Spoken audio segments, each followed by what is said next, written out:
Hey everyone, welcome back to Study on the Go. If you're listening to this, you're probably in the same boat as me, gearing up for that system analysis and design final exam. Yeah, it's that time of year again. Well, we thought we'd turn this episode into like a supercharged study session to help all of us get ready. So we're going to be running through all the key concepts, making some connections, and even doing a bit of rapid-fire Q&A at the end. Just to really make sure that, it all sticks. To help you really nail this thing. Okay, so let's jump right in.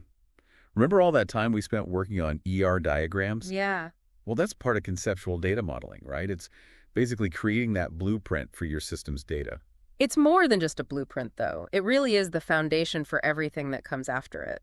So it's not just something you do once and then forget about? No, definitely not. It's a living document. It evolves as you go through the whole software development lifecycle. Okay, so early on, you might be working with those ER diagrams just to kind of visualize the entities and relationships. Right, but then as you get deeper into the design process, that model becomes like the foundation for your actual database structure. Exactly. And it doesn't have to be ER modeling either. There are other methods like class diagramming. Oh, okay. Got it. I'm starting to see why everyone says this part is so important.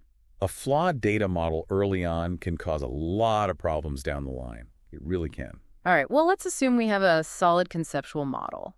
How do we make sense of all the relationships within the data? That's where ER diagrams come back in, right? Right. ER diagrams are all about visually mapping out those relationships between the different pieces of data. So we're talking about entities, relationships, and attributes. Yeah, entities are like the things in your system, students, courses, products, anything you're trying to keep track of. Okay, and relationships show how those entities are connected, like a student enrolls in a course, a customer places an order, something like that. Exactly. And then we have attributes, those little bits of information that describe each entity and each relationship, like a student ID number, course name, order date, things like that. Yep, exactly. And then there's also the cardinality. Cardinality. That one was always a little tricky for me. What was it again? Well, it's all about the numbers. How many instances of one entity can be related to how many instances of another entity? So like one-to-one, one-to-many, or many-to-many, those kinds of things. Exactly. And getting that wrong could really mess things up later on. Oh, yeah, for sure. It can make your whole system behave in ways you don't want it to. And then we've got those business rules that help to keep everything running smoothly. Can you remind me about those? Yeah, so business rules are kind of like the guidelines or the laws that govern your data. They help ensure consistency and prevent errors from happening. Okay, so like entity integrity, referential integrity, Right. and triggering operations. Those are the big ones, right? You got it. Entity integrity makes sure every entity has a unique identifier, like a primary key. Referential integrity maintains the relationships between different tables. And triggering operations automates certain actions based on specific events. So everything stays nice and organized and predictable. That's the goal. And when you have a good set of business rules in place, it makes the whole system more reliable and trustworthy. Okay, so it feels like we've laid the groundwork. We've got our conceptual model, our ER diagrams, and our business rules figured out. What happens next? Is it finally time to start building the actual database? Yes, exactly. We're moving from the blueprint stage to the construction stage now. We need to take all those models and ideas and translate them into a structured database design. And that involves what? Well, first, we create a logical model that's like a more detailed version of the conceptual model. Okay, and what's the difference? The logical model really focuses on the specific tables, the columns in each table, the data types, and how everything's related to each other. Yeah. And then we have the physical model, which gets into the nitty-gritty of how that data is actually going to be stored on a physical device. I see. So we're getting more and more concrete as we go along. Exactly.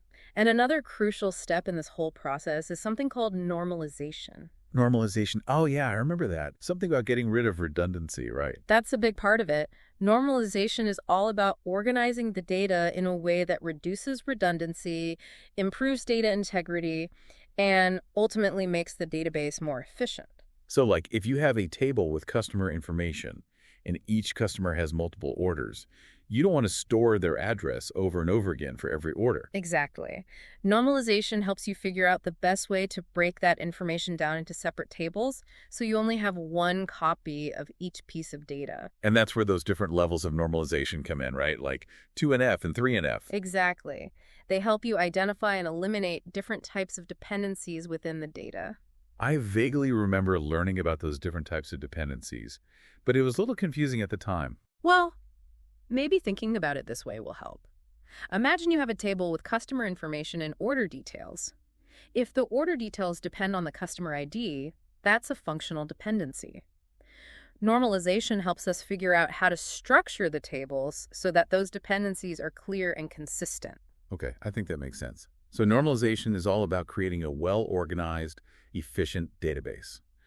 But at the end of the day, a database is just a bunch of data unless we have a way for humans to interact with it. That's where forms and reports come in. We need to design ways for users to easily input data, retrieve information, and generate reports based on that data. So it's not just about storing data, it's about making it accessible and useful to people. Right. And that's where the idea of user-centered design comes in. We need to think about who our users are, what they need to do with the data, and how we can make the whole experience as intuitive and user-friendly as possible. So like thinking about things like, how quickly can a user complete a task using a form?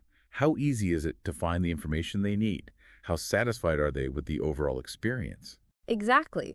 We want to design forms and reports that are efficient, accurate, and enjoyable to use. Plus, they should be consistent so that users can easily learn how to use the system. And they should be flexible enough to accommodate different user preferences and workflows. Okay, so now we've got our data model, our database structure, and our user interfaces. But what happens when our system needs to operate beyond a single desktop? How do these concepts apply to systems that are distributed across networks or the internet? That's a great question, and it's becoming more and more relevant in today's world. When we talk about distributed and internet systems, we need to really focus on things like reliability, scalability, and security. Because if your system is spread out across multiple locations, you need to make sure that it's always available, it can handle increased workloads, and that the data is protected. Right. And there are different approaches to designing these types of systems. Think about LANs, those local area networks that connect computers within a building or a campus. You might have a file server model where all the data is stored in one central location. Or you might have a client server model where the data and processing are distributed across multiple machines. And I guess each approach has its own pros and cons. Exactly. And in recent years, we've seen the rise of cloud computing, which offers a whole new way to think about distributed systems. Yeah, cloud computing seems to be everywhere these days. Can you remind me of what the different service models are? Sure. There's infrastructure as a service, a GAR-S, where you basically rent the hardware, like servers and storage, from a cloud provider. Then there's platform as a service, PaaS, which provides a platform for developing and deploying applications. And then there's software as a service, SaaS, where you access software applications over the internet without having to install them locally. So cloud computing can be a powerful tool for building and managing distributed systems. But we still need to carefully consider those same design principles of reliability, scalability, and security. Absolutely. Choosing the right cloud service model and provider depends on the specific needs of your system. Okay, so let's say we've designed our system, considered distributed environments, and now it's time to make it all real. How do we actually implement this thing? Well, this is where the coding begins. But it's more than just writing code. We need to go through a whole series of steps. Testing, installing the system, documenting everything, training users, and providing ongoing support. It sounds like a pretty big undertaking. It definitely can be, and testing is a crucial part of the process. We need to make sure that the code is working correctly, that the different parts of the system integrate seamlessly, and that the whole thing behaves as expected. So lots of different types of testing involved. Yes, like static testing, where you review the code without actually running it, and dynamic testing, where you execute the code and see how it behaves in different scenarios. And then there's the installation itself, which I'm guessing can be done in different ways. Right. You might do a direct cutover, where you switch over to the new system all at once. Or you might do a parallel installation, where you run both the old and the new systems side by side for a while to make sure everything's working smoothly. And there's also phased installation, where you roll out the new system in stages. So lots of options to consider when it comes to actually getting that new system up and running. But even after the system is live, we can't just forget about it, right? Security is a big ongoing concern. Oh, absolutely. We need to protect the system and its data from all sorts of threats, like data breaches and unauthorized access. And that means implementing things like multi-factor authentication, encryption, and regular security audits. It seems like security is something you have to be thinking about constantly. It really is. You can't just set it and forget it. Okay, so last but not least, There's the whole issue of system maintenance. What does that entail? Well, once a system is deployed, it needs to be maintained over time to keep it running smoothly. That might involve fixing bugs, updating software, adding new features, and just generally making sure that the system is meeting the needs of the users. So there are different types of maintenance as well. Yes. There's corrective maintenance, where you're basically fixing things that are broken. Adaptive maintenance is about adapting the system to changes in the business environment or new technology. Perfective maintenance is about making the system better, even if nothing is technically broken. And preventive maintenance is about preventing problems from happening in the first place. So it sounds like system maintenance is a pretty complex and ongoing process. It definitely is, and it's an essential part of the whole system development lifecycle. Well, I feel like we've covered a lot of ground here. We have? And hopefully this has been a helpful review for everyone out there getting ready for their final exam. Absolutely. Okay. And remember, even if you're feeling a little overwhelmed, just take it one step at a time, review the key concepts, and don't be afraid to ask for help. You've got this. All right, ready for a little rapid-fire Q&A to make sure all these concepts are really sinking in? Hit me with it. I think I'm ready. Okay, first question. What's the main purpose of creating a conceptual data model? To create a blueprint of the system's data, but like a blueprint that's not tied to any particular technology. Perfect. Now, when we're sketching out those ER diagrams, what are the three key elements we're working with? Entities, relationships, and attributes. The holy trinity of data modeling. You got it. Now, how about cardinality? Can you explain what that's all about? Cardinality. Yeah. It's about defining the how many instances of one entity can be related to another entity. So like, is it a one-to-one relationship, a one-to-many, or a many-to-many? Nailed it. Okay, let's move on to those all-important business rules. What are the three types that help ensure our data's integrity? Okay, let's see. We've got entity integrity, which makes sure each entity has a unique identifier, like a primary key. Then there's referential integrity, which is all about maintaining valid relationships between different tables. And lastly, we have triggering operations, which are those automatic actions that happen based on certain events in the data. Couldn't have said it better myself. Now let's shift gears to database design. What's the big deal with normalization? Why do we bother with it? Normalization. It's about organizing the data in a way that reduces redundancy. And it also helps to improve data integrity and make the whole database more efficient. It's like decluttering for databases. Love that analogy. And can you remember the two main levels of normalization we talked about, the ones that focus on dependencies in the data? Let me think. 2NF, which deals with partial dependencies, and 3NF, which tackles transitive dependencies. You're on fire. Okay, how about that tricky concept of functional dependency? How would you explain that to someone who's never heard of it? Functional dependency. It's basically like a rule that says, if I know this one thing, I can automatically figure out this other thing. So like, if I know a student's ID number, I can determine their name and their major, that kind of thing. Exactly. Now, let's talk about forms and reports. When we're designing those user interfaces, what should be our guiding principle? User-centered design. We need to make sure those forms and reports are intuitive and easy to use, and that they meet the specific needs of our users. Absolutely. And remember those usability guidelines we discussed. Can you recall a few of the key ones? Sure. We talked about things like speed and accuracy. Users should be able to complete tasks quickly and without making errors. And of course, satisfaction is important too. People should actually enjoy using the system.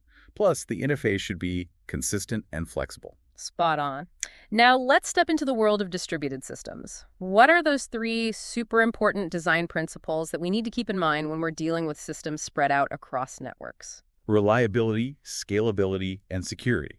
The system needs to be available when and where users need it. It needs to be able to handle increasing workloads, and we need to make sure the data is protected. You got it. And thinking about LANs, those local area networks, what were the two main approaches to design that we discussed? We talked about the file server model and the client server model. And the key differences between them. File server is simpler, but can have some limitations in terms of scalability and security. Client server is more robust, but also a bit more complex to manage. Right on. And what about cloud computing? Do you remember those different service models? Sure. ILES, which is like renting the infrastructure, the servers, storage, networking. PaaS, which provides the platform for developing and deploying apps. And SaaS, which is all about accessing software applications over the internet. You're killing it. Now, on to implementation. What are some of the key stages involved in actually building and getting that system up and running? Well, we've got the coding itself, of course, but then there's testing, installing the system, documentation, user training, and providing ongoing support. Lots of moving parts. And what about testing? Can you recall the different types of testing we talked about? There's static testing, where you review the code without actually executing it. And then there's dynamic testing, where you run the code and see how it behaves. Perfect. Now, let's talk about security. What are some of the major threats that we need to be concerned about when it comes to systems and data? Data breaches are a huge one, and unauthorized access to the system. You're absolutely right. Those are some serious threats. And what are some of the things we can do to mitigate those risks? Multi-factor authentication is a must-have. It adds an extra layer of security beyond just passwords.